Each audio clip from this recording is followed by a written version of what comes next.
السلام عليكم ورحمة الله وبركاته. عاملين ايه؟ يا رب دايما بخير وفي احسن حال يا رب.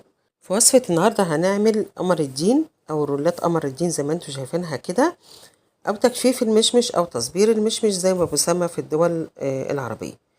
شايفين جميل ازاي؟ هنشوف طريقة جديدة جدا تحتفظ بلونه كده، لونه ما يغيرش او ما يغمقش. وهوريكم كمان ان انا هنا خليت فيه حتة كده تغمق عندي عشان اقول لكم ايه سبب ان المشمش لما بعد ما بنعمله بيغمق بالطريقة دي ولونه بيغير.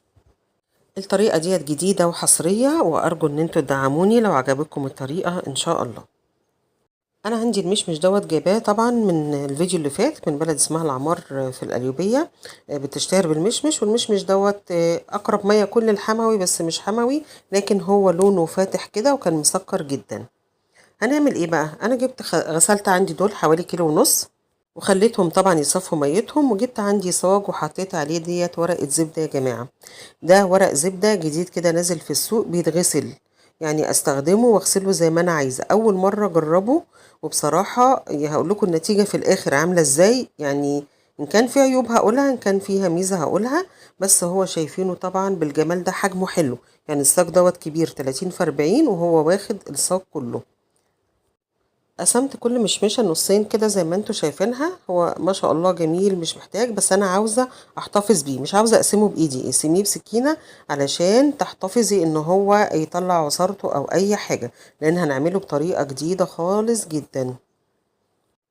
ايه هي بقى الطريقة ديت؟ بعد ما رصيته كله كده وخلصت الكمية بتاعتي كلها، بس خليها متفرد، يعني مفيش واحدة جاية على واحدة ولا كده، خلي بينهم فراغات. حتى لو لقيت واحدة زي كده مقربة للتانية، لا ابعديها. هندخله الفرن زي ما سمعتيه كده، دخليه الفرن على نار هادية.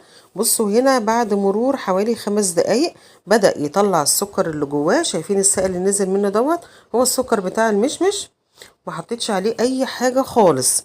لما بيتحط يتطبخ على النار يا جماعة بيغمق، وبيغير طبعا فوائده. كل ما يغلي على النار فوائده بتروح، لكن انا عاوزة احتفظ بقيمته الغذائية واحتفظ بلونه الطبيعي. بخليه في الفرن بقى فترة قد ايه، لحد ما اضغط عليه كده والاقيه طري خالص كده، يبقى خلاص تمام استوى معايا. هاخده بقى واحط عليه سكر واضربه في الخلاط. طبعا انا عملت مج ويعني 3 معالق سكر كده على كيلو ونص مشمش ده. شايفين في الخلاط لونه ما اتغيرش خالص ازاي، محتفظ بلونه. انا طبعا لازم اصفيه علشان لو فيه اي قشر. ولو ان في الاخر النوعية دي بصراحة للمشمش، كل ما كان المشمش جودته عالية كل ما اداكي نتيجة احسن في كل حاجة. شايفين ما شاء الله ده القوام اللي انا عايزاه، عشان برضو نسبة السكر لو حطيتي السكر شايفين عامل زي المهلبية التقيلة كده. هو دوت القوام اللي انا عاوزاه بعد ما احط السكر. لونه ما اتغيرش خالص ازاي، شايفين جميل جدا ما شاء الله. وادي شوية القشر اللي طلعوا حاجة لا تذكر، حاجة خفيفة جدا. ده القوام اللي المفروض نوصل له بعد ما حطينا السكر. هجيبه بقى، ونفس ورقة الزبدة طلعت جميلة جدا جدا يا جماعة، مفيش اي حاجة لزقت فيها الا على الحرف بس كده، في حاجات بسيطة هقول لكم عليها بعدين. هنا بقى حطيت اللي هو السائل بتاعي دوت، ورحت فرداه. افرديه على قد رقائي زي ما انت عايزة، يعني افرديه متخلوهوش تقيل، ما يكونش تقيل في حتة وحتة خفيفة. لا انا بفرده بسمك رفيع جدا علشان كله ياخد نفس التجفيف. خلاص خليته بالسمك دوت، لا خفيف قوي ولا تقيل قوي، بالشكل اللي انتوا شايفينه ده. ما شاء الله ملصق كله. خطوة بس منسية مش قوي، بس انا شغلت الفرن وقفلته، ورحت مدخلة الصاج، خدت تشميعة خفيفة جدا وقفلت عليه. ما قعدش 3 دقايق في الفرن. هنا بقى كان فيه المشمش اللي هو اتلسع شوية او مسك، بس هو ما لزقش برضو في اللي هو ورق الزبدة، فكان عامل حز كده. فدوت اللي انا كنت باجي ادور مثلا او اشوف المشمش اخباره ايه من تحت، فجاب جزء عليه وكده. هنا حطيته في الشمس، شمس حامية جدا الايام دي، بتغطيه وتحطيه في الشمس. وهنا عشان تشوفي استوى ولا لا، كل ما اجي اعمل الحركة دي على اي حرف ابص الاقيه قطع، يبقى كده خلاص مش مهيأ او لسه شوية عليه علشان يستوي. شايفين انا كنت مغطياه بحاجة خفيفة قوي، اي حاجة خفيفة عندك هتبقى تمام كده. بقى دوت لما جيت اشوفه خد تقريبا حوالي 4 ايام، وبقى تمام قوي كده. بحط ايدي عليه لا بتلزق ولا اي حاجة. بشيله بورق الزبدة اهوت بيتحرك سهل. هاجي اشيله كمان من الطرف، هتشوفوه دلوقتي. انا بس بوريكم من كل ناحية ان هو عادي كده مهيأ. بصوا يا جماعة ما شاء الله.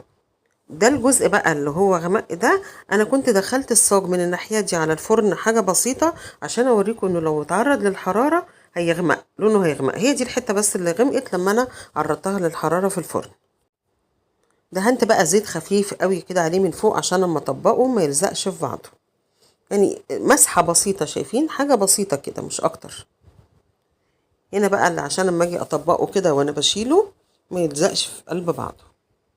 شايفين ما شاء الله جميل ازاي وخفيف وبالراحة وانا بشيله خالص، ولا دهنت زيت على ورق الزبدة ولا اي حاجة، هو بيتشال بمنتهى السهولة اهو. هنا جت معايا بس حتة وانا كنت مستعجلة شوية وبشده، فراحت مقطوعة معايا القطع البسيط اللي على الشمال دوت، بس ماشي الحال. بقى هنحفظه. انا جت بقى الفكره انا هحفظه. طب احفظه ليه؟ رول على بعضه واطبقه وادهنه زيت عشان ما يمسكش واحطه، وبعد كده هاجي اقطع منه مثلا في رمضان في اي وقت انا عاوزه اعمل مشمشيه، اعمل مربى، اعمل عصير، هينفع في كل الحالات عادي. هو كده عندك مش مجفف، استعمليه زي ما تستعمليه.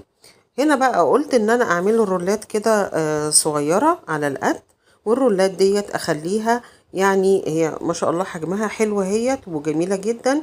احتجت بقى اخد رول، احتجت اخد 2، اخد 3، هتبقى سهله عن اني اعمل اللي هو المربع كامل او الجزء كامل، وان انا اقطع منه واطلع واقطع وادخل. لا، اعمليه رولات بسيطه كده على قد الايد، ووقت ما تعوزي تاخدي منها هتاخدي منها، تبقى سهلة جدا معاكي في الاستخدام. اللهم بارك، عملت كمية حلوة جدا معايا، حاجة على قد ايدك، حاجة انتي شايفاها عاملاها بايدك، بتنبسطي حتى لما تعملي الحاجة بايدك وتطلع النتيجة جميلة زي ما انتوا شايفينها كده. عاوزة اوريكم بس انا حطيتها كده زي في الشمس عشان تشوفوا النقاء بتاع المشمش عامل ازاي ويكون جميل ازاي، ولونه ما غيرش، لا غامق ولا عامل ولا غامق قوي زي ما بنجيبه حتى جاهز من بره لما بنجيبه. لكن انا بصراحة بعمله في البيت، وصفة سهلة ما خدتش وقت خالص خالص. هو الوقت اللي بتاخده ال4 ايام على ما يجف مش اكتر. هو برضو انت بدخله في الشمس الصبح، مش شمس قوي، في ظل الشمس، وادخله بالليل عندي، يعني اخرج في ظل الشمس ودخله بالليل، فهو دوت الوقت بس اللي هو خده على ما اتعمل جفف. هنا بقى احفظه ازاي؟ عشان تحفظيه زي ما بيجي من بره الجاهز، ان انت هتجيبي كيس وتحطي عليه زيت، وتروحي حاطه فوقيه زيت عشان تحفظيه. لكن انا ما حبيتش بصراحه الماده الدهنيه تكون كتير، حاجه طبيعيه مش عاوزه احط عليها ماده دهنيه كتير، خليته زي ما هو رولات كده، ورحت حطاه في الاطباق اللي هي الشفافه اللي بحبها دي، وحطيته في الفريزر على قد الاستخدام، مش هيمسك في بعضه ولا حاجه. ما تقلقيش يعني ان هو هيتجمد وتقولي اطلعه فكه ازاي، لا، حطي الرولات جنب بعضها كده في اطباق وهيطلع معاكي سهل جدا جدا. وطبعا حتى لو متجمد هتحطيه في قلب الميه، سواء عصير، سواء ضربتيه في الخلاط، سواء عملتي بيه مشمشيه، عملتي بيه مربى، هينفع لكل الوصفات. ارجو لو الوصفه عجبتكم تعملوا الشير واللايك والكومنتات الجميله بتسعدني، ويا رب تجربوا الوصفه عشان ان شاء الله هتعجبكم، ودمتم دايما يا رب بألف خير.